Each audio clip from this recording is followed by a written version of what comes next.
mama by marriage, which he's my only son now, so I claim him. But when Pastor Lonnie asked me to, called me a little week ago and said if I'd come to speak, and I thought, okay, I'm not a speaker, and I'm definitely not a preacher. But he said, all I want you to do is just tell your story. Tell the ladies some of the things you've gone through. And like every one of y'all, I have a story. We all have stories in our lives, and some are tougher than others. And I need to go way on back, but I'm not going too far in for you, but I'm just going to kind of concentrate on the last about 4 years. I grew up in Foley. I married a man who's working over here in Mobile, Theodore. His job kind of fell apart, and so he took a job in Texas. And that made me have to leave my precious daughter with my 3 grandbabies and my mother and my other 2 kids. I had to move to Texas with him, which my second child, Miranda, she was in college, and Bree was graduating high school, my baby. So I moved to Texas and started my life there, and it was kind of tough not having any friends, because I always had a close, loving environment of friends. And it was tough trying to start over all over again, and just a husband. But I did okay, and I kept coming home. About every 2 months I'd come home for a week and see my babies. And finally, Bree, the youngest one, she knew how upset I was, and she was the one on the phone with me 3 or 4 times a day. She said, Mom, you want me to just come live with you? And I said, please, please do, honey. You know, that helped me a lot. So sweet little Bree, she packs up and moves in with me, and it came with a price. She said, do I get to fix up my bedroom? Do I get to have new curtains, new bedspread? And will you buy me 4 pairs of shoes? And she was 19. I said, yes, yes, yes. Okay, come on, we'll do this. So we shopped, we played, we spent so much good times together.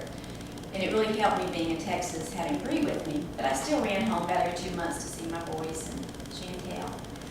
And so a hurricane came, and Bree fled and came back here while the hurricane came in. It was right after Katrina, Rita hit. And a tree broke off and split my house in half. And when I first drove up, I thought, well, it's not so bad, it survived. You know, trees are down everywhere. Then we opened the door, and there's a tree lengthwise in my house in every room sticking to the floor. Oh. So it took about 4 months to rebuild, and we lived in 1 bedroom with our stuff, and it was really funny because we had, 2 couches and a bed mattress on the floor, and me and my husband and my daughter was all sleeping right there in 1 room. We put a little window unit on up, and we lived there because everybody was having their houses repaired, so we had to wait to get people to help us to fix it and stuff. But after about 4 months, we had a house again, and all was going well. Bree and I, we went on a cruise together. We had a picture of that. Y'all can see this lady. Here's my baby. This is us on a cruise. In 2006, she and I took a cruise together, had a blast, so much fun, maybe too much at times, but we had a blast. But, so everything was going pretty good, and lo and behold, here comes another hurricane. It's Ike. Ike came in at Galveston, and Galveston's about an hour and a half from me, and they thought it was going to flood Galveston, but I was 17 miles from the coast. And lo and behold, it flooded our home. And it wasn't just water, it was like slimy swamp, sewer water, fish. It was disgusting, it was nasty. 3.5 feet in my house, this stuff came into. We couldn't even get back into the house until, I guess, about a week and a half after it hit. And every house in the town, the Bridge City that I lived in, was flooded. Over 3,000 homes was underwater. So everybody was in the same boat. And Chantel and James were the first ones to come help me to start gutting the house. And our carpet, I had this light beige carpet, it was black, and we had like 8 inches of mud in the house. I had dead fish out in the yard. You couldn't even tell where the house sat. I mean, the roads were covered in mud. It was unbelievable. But everybody was having to face it. And I remember when I opened that door and I looked, I said, oh my God, where do I start?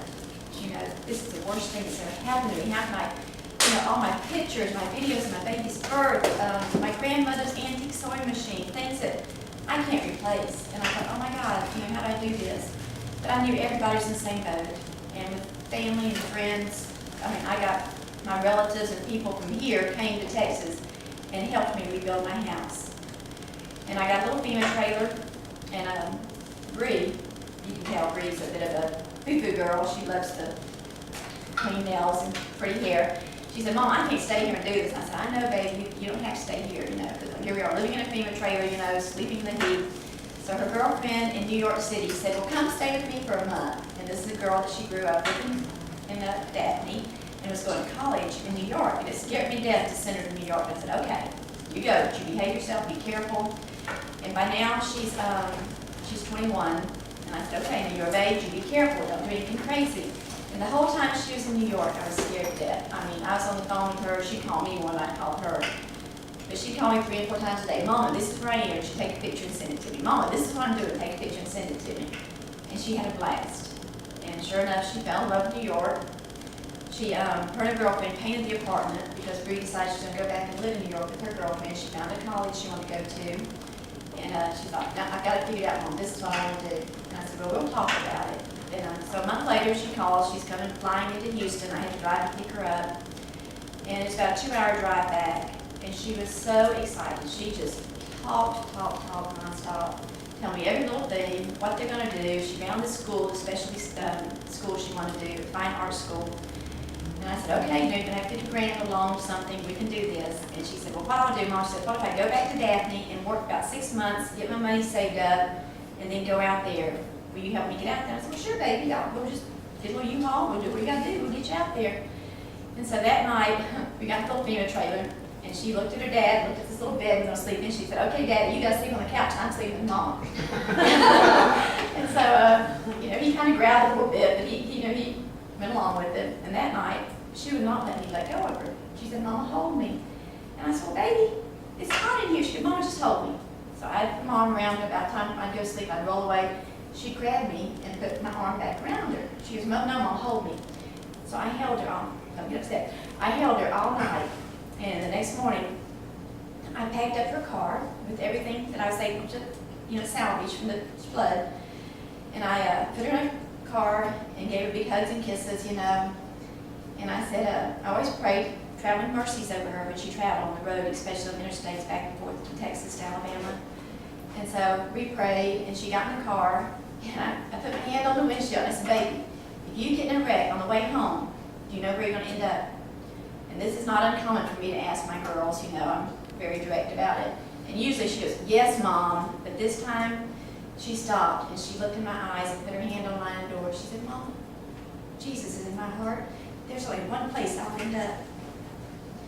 She smiled and gave me a big kiss. Bye, Mom. Stuck her hand out, sunroof, and waved as she drove off. I did not know that's the last time I was going to see my baby alive. But it was. A few days later, I got a call from her sister. And Bree didn't show up at her house that morning to babysit for the boys. And I knew something was wrong because that was not like Bree. She loved her nephews. And she was always very dedicated to what she said she's going to do. So I called her girlfriend that she was out with the night before. And the girlfriend said, well, we went to eat and went over to this little place to go meet some friends for a drink. And she got a phone call and went outside. And I thought she was just talking to her boyfriend. And I went out looking for her. I couldn't find her. She didn't answer her phone. So I thought maybe, her boyfriend picked her up. He lived over here in Mobile.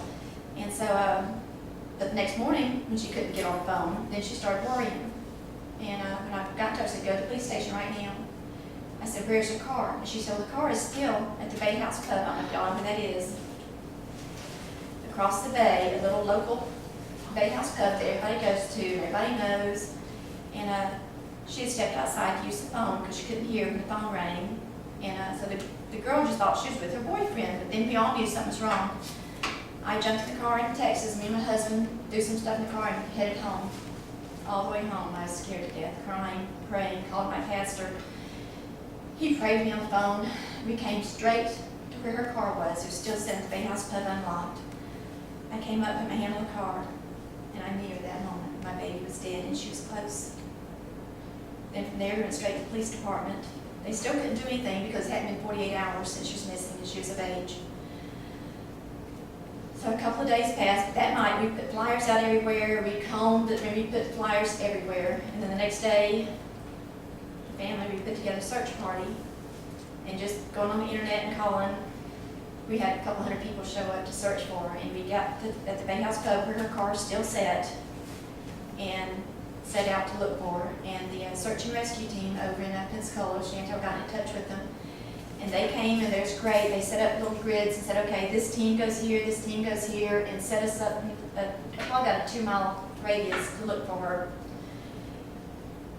And this was God, because the team that Chantel and I and her other sister Miranda, her daddy, her 2 cousins, we were all together, and we walked, and we actually went off the grid. We forgot exactly where we were supposed to go. and we kind of gotten lost and was coming back another direction, still looking.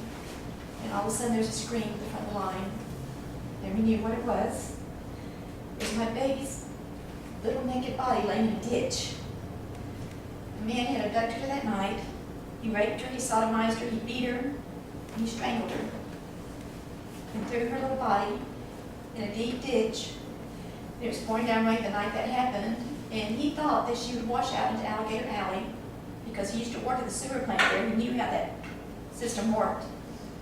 But because he didn't take her blouse all the way off, her blouse flipped over her face, and the sleeve grabbed hold of a piece of concrete was flipped up. And that's the only reason we found her. And I'm so glad we found her. I know where my baby is now. And thanks to the Lord, I know she's in heaven. I mean, she gave me that confirmation the last time I saw her. But it's tough. And this world is tough, but God is good. And He has seen me through this. He's seen me through many things. And there's just so many stories I could tell you that's happened this past 2 years. It's just been amazing. But I want y'all to know, please hang on to the faith. Hang on to God. I mean, there's times I cry, I lose it, and I just have to stop and say, Lord, hold me. Just hold me. I need you right now. Just hold me. And it's when He's holding me that I feel like I'm close to breathe. Okay, guys, I love you guys. And listen, this is a little, I'm sure all y'all probably have a Bible. This is just a little New Testament.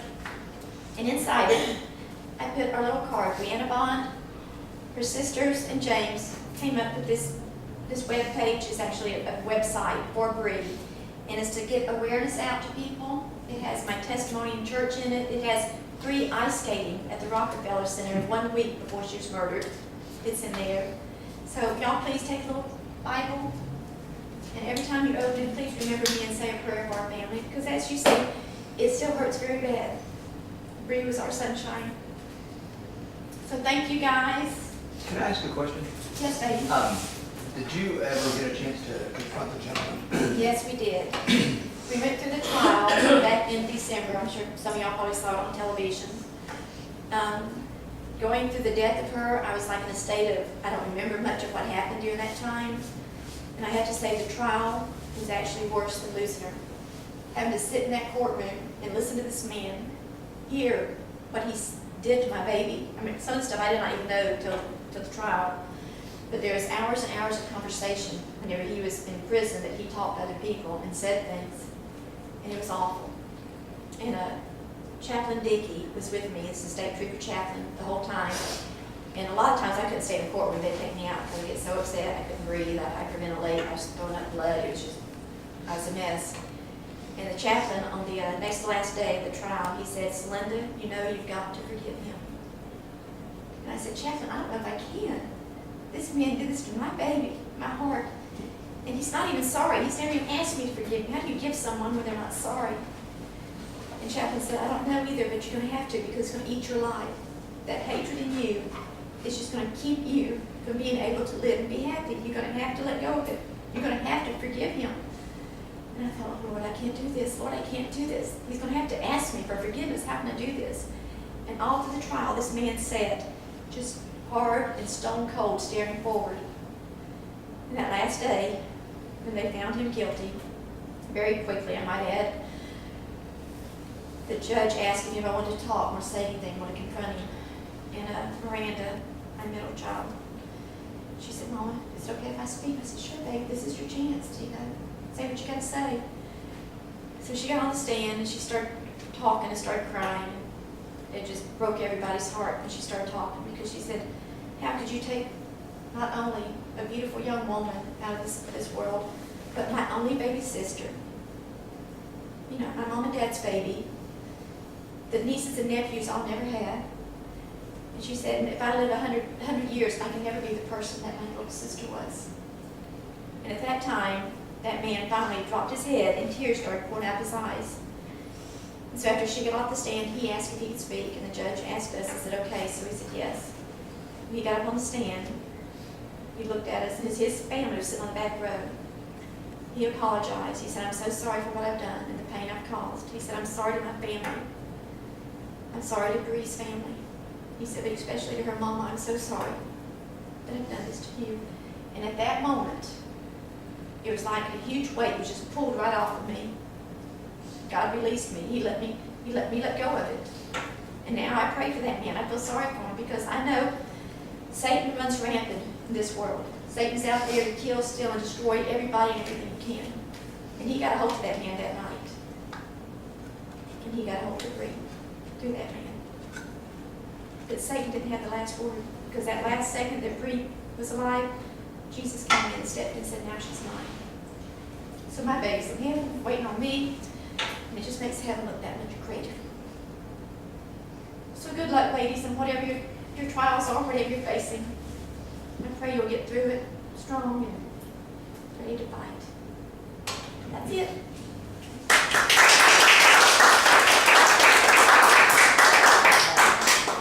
This is another story with this. It's a white feather I found. And I can say it real quick? Absolutely, yeah. Okay. The week after the funeral, I was down at the Gulf. My girlfriend has a condo down there. She gave me their condo to stay in. And I was kind of fighting with God at that time, you know. God, why did you let my baby, you know, I prayed over my children every night. Prayed blessings and covering of my children every night. I said, even if you weren't there for Bree, why weren't you there? Because I prayed it. And I was fighting with God, and sometimes we have to do that. And I was walking on the beach one morning by myself crying, and I said, God, I gotta have something. I gotta have something physical, real. I gotta have something. I know my baby's in heaven, but I gotta have something to hold on to. And about that time I looked up, and one white feather floated down in the sky. I put my hand out, and it landed in my hand. Oh. And it's on my mantle in Bree's picture right now. And I said, and I call them Bree's kisses from heaven. And since then, I have found, I bet you, 300 white feathers in the strangest places. In fact, just last week, you don't even know this, I went through some clothes. I went through a box of clothes for Bree that I hadn't seen yet. And I went through, and in the middle of the clothes was one white feather. Wow. So, she's still giving me my kisses. Okay, I'm gonna stop talking.